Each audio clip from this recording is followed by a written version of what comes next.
শেরে গাজী আলী আকবর রিজভী সাহেব হুজুর কেবলা রহমাতুল্লাহ আলাইহি বের হয়ে রেল লাইনে চলে গেলেন। আমি আস্তে করে দরজা খুলা দেখি উনি রেল লাইনও একলা। আমি দরজা খুললাম যে ফুতে যদি আমারে দেখে তাইলে না জানি নিশ্চয় কোনো কারণ আছে। দেখুম আসলে পেশাব করে না পায়খানা করে, করলে বাথরুমের কথা বলতো। রেল লাইনও জায়গাটা অত বড় হুজুর, মানুষ নাই, স্তব্ধ নীরব, একদম একটা মানুষও নাই। রাত্রে আমার অনুমানিক আমি আইডিয়া করছি 2:30 থেকে 3টা হবে। ঠিক এই টাইমে আস্তে করে রেল লাইনটার একটা ঘর ছিল, লাইনটার সাথেই রাস্তার দক্ষিণ পাশে, এই রেল লাইনের পশ্চিম পাশে এই গড়টার আড়ালে যাওয়ার পরে উনি রেল লাইনের একটু সামনে বাড়ছে। আমি গড়টার আড়ালে গিয়ে দাঁড়াইলাম, দেখি তো কই যা আটকা। দেখি আমি ওই জায়গায় গিয়ে দেখি হুজুর একা না, হুজুরের সাথে আরেকজন মানুষ হাঁটতেছে। কিরে এই মানুষ কর্তৃক আইলো?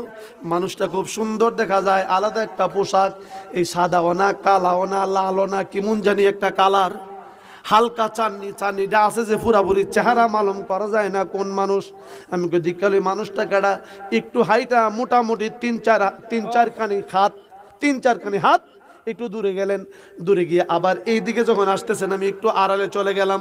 আবার যখন আসতেছিলেন তখন আমি আস্তে করে ঘরের দরজার কাছে চলে গেলাম। দেখলাম ওই রেল স্টেশন ছোট একটা ঘোড়া ছিল আর কি, ওই যে লাল লাল ইট দিয়া করে রাখছে আর কি। এই জায়গাটার মধ্যে আসার পরে লোকটা গেল অদৃশ্য হইয়া হুজুর আস্তে আস্তে বিছানার মধ্যে আয়া শুইছে। শুয়ার পরে আমি আস্তে করে আয়া দেখে যে আমি হুতা, আমি শুয়া রইছি, লাভ দা উঠছি। আমার ঘুমাইছো না? আমি কই জি ঘুমাইছি। সত্য কথাটা বলবেন, না বললে আমি চিল্লি শুরু করুম। সুবহানাল্লাহ গন, আরে আস্তে গন। ও কেউ যদি আল্লামা রিজভী সাহেব হুজুর কেবলার মুরিদ থাকেন, আছেন কিনা আমি জানি না। এখানে যদি হুজুরের মুরিদ থাকতো আমি কথা বলতাম, কেউ বলতো যে মনে আছে বালা করে হুজুরের মুরিদের টাকাটা পূজাটা বালা করে দিবার লাগে, হুজুরের প্রশংসা করবার লাগে। এখানে তো একটা লোক আমি দেখছি না হুজুরের মুরিদ, তারপরও কেন বলতে হয় শেরে গাজী আলী আকবর রিজভী রহমাতুল্লাহ আলাইহি হুজুর কেবলা বহু লাঞ্ছিত হয়েছে আমার নবীর দ্বীনকে প্রচার করার জন্য। কেন মায়ের খাইলো এত মায়ের? শুধু নবীর প্রেমে এসকে বড়িয়া হুব্বে রসুলের আলোচনা করার কারণে। আমি বললাম বলেন, সত্য করে বলেন হুজুর লোকটাকে। হুজুর আমারে বলতে চায় না। কত কিছু জিজ্ঞেস করলাম, লোকটাকে বলতে চায় না। আমারে কয় তুমি বলো, আমি যতদিন দুনিয়ায় থাকি তুমি যাহা দেখেছো তুমি কারো কাছে বলবে না। সুবহানাল্লাহ কইতেন না? তুমি কারো কাছে বলবে না। আমি বললাম ওয়াদা দিলাম বলবো না, তবে লোকটাকে কনা তুই যে পাগলা, আমি যদি লোকটার নাম কই তুই সহ্য করতে পারবি না। আশা করে আল্লাহর জমিনে এমন মানুষ আছে, আজকে ফতে আলীর আলোচনা করতে গিয়ে রিজভী সাহেব হুজুর কেবলার কথাটাই মনে পড়ে গেল। আল্লাহর জমিনে এমন লোক আছে, আমি আমার বাবা মান্নান শাহ রহমাতুল্লাহ আলাইহির বহু কাহিনী দেখেছি। আমার বাবা কাবা ঘরের ভিতরে যখন দরজা ছিল না, 400 টাকা দিয়ে হজ করত, পর্দা আলগি দিয়া ঘরের ভিতরে ঢুকে গিয়েছিল। ওখানে যাহা ঘটেছিল আমাকে বলেছিল, বাবা আমার সাথে ওয়াদা দাও, একটা কথাও আমার মৃত্যুর আগে বলবে না। আল্লাহর পিওর ওলি যারা, তাদের কেরামতি তারা প্রকাশ করতে চায় না, ঢাইকা রাখতে চায়। কথা কোন ঠিক কিনা? যদি বেশে বা পয়রা যা কইলে আমার মৃত্যুর পরে কোনো সমস্যা হইতো না।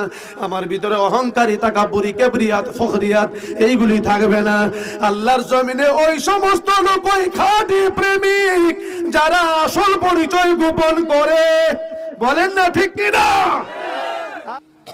আপনারা আমাকে ভাবছেন যে নামটা তো বলেন নাই, রিজভী সাহেব হুজুর কেবলা আলী শেরে গাজী আলী আকবর রিজভী সুন্নি আল কদরি, যার জীবনটা বিলীন করে দিয়েছে নবীর প্রেমে। হুজুর এই কথাটা তো বললেন নাই, লোকটা কেডা? সুবহানাল্লাহ কইতেন না? লোকটা কেডা? আমি আজও পর্যন্ত কারো কাছে বলি নাই লোকটা কেডা। আমি কারো কাছে এই মাত্র আমার জবান থেকে বের করতে হচ্ছে, যেহেতু আপনারা ফিস ফিস করবেন। লোকটার কথা তো অবশ্যই বলেছে, আমারে বলেছিল বলিও না। আমি জিজ্ঞেস করলাম, হুজুর আমার কাছ থেকে আপনি বাঁচতে পারবেন না, আমি সব দেখছি, আপনি কদ্দূর গেছেন, কারা আসিল আপনি বলেন, তাড়াতাড়ি দেরি করবেন না। হুজুর আমারে কয় আগে কইবে না, আমি আজও পর্যন্ত আজকে প্রায় 30-32 বছর হয়ে গেল আমি বলি নাই। হুজুর আমাকে বললেন, লোকটাকে চিনো না, উনি সাধারণ মানুষ না, বাংলার সম্রাট শাহজালাল ইয়ামিনী রহমাতুল্লাহ আলাইহি।